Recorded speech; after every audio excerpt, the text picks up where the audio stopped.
السلام علیکم جی، ویلکم کرتا ہوں آپ کو مرتضیٰ گارڈن چینل پہ۔ آج میں آپ کو اپڈیٹ دوں گا جو کہ منی پلاٹ کے میں نے 4 گملے میں نے لگائے تھے، ٹھیک ہے۔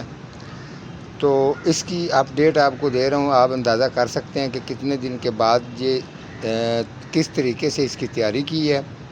جو مٹیریل میں نے اس کے اندر ڈالا تھا، جس طریقے سے لگانے کا طریقہ میں نے آپ لوگوں کے ساتھ شیئر کیا تھا کہ آپ نے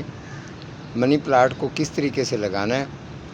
اور کس طریقے کی اس کی کیئر ہوتی ہے، کون سی جگہ پہ رکھنا ہے، سب کچھ میں نے اسی پروگرام کے اندر میں نے آپ کو شیئر کیا تھا۔ تو آج آپ کو میں چیک کروا دیتا ہوں کہ یہ کتنے دن کے اندر یہ ریڈی ہو چکا ہے، اور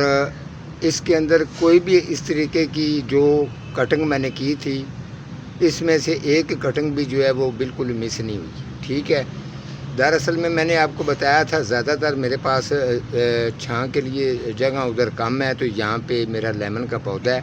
اس کی چھاں کے نیچے میں نے پلانٹس اپنے رکھے ہوئے ہیں۔ خاص طور پہ ان کا واٹرنگ کا خیال رکھنا ہوتا ہے، تو ان کی دیکھ بھال کے لیے ان کو زیادہ تر اگر آپ تازی اگر کٹنگ لگاتے ہیں تو کٹنگ اس کو آپ کو چھاں پہ رکھنا ہی اس کا مناسب ہے۔ اگر آپ دھوپ پہ رکھیں گے تو ایک دفعہ وہ بالکل ڈیڈ ہو جائے گی، تو ڈیڈ ہونے کے بعد اگر دوبارہ وہ اگر گروتھ کرتی ہے تو اس کے اندر بڑی مشکلات آتی ہے۔ شروع میں سے اگر آپ لگا کر اس کو اگر چھاں پہ رکھیں گے تو اس کا رزلٹ بھی اچھا آتا ہے اور یہ چلتا بھی بڑا بہترین ہے، ٹھیک ہے۔ تو یہ دیکھ لیں، یہ 4 پاٹس جو ہیں اس کے اندر ماشاءاللہ دیکھیں کتنا اچھا اس کا رزلٹ ہے۔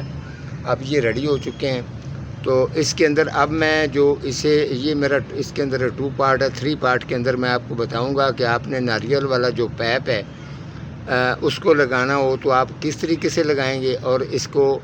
اس کے بعد کس جگہ پہ رکھیں گے، اس کے لیے میں 3 پارٹ کے اندر یہ پروگرام ضرور کروں گا انشاءاللہ۔ تو یہ میں نے آج آپ کو اپڈیٹ اس کی شیئر کی ہے، تو ٹھیک ہے جی، آج کا میرا اتنا ہی پروگرام تھا جی۔ ملوں گا کسی اگلے پروگرام کے ساتھ، تب تک اللہ نگہبان۔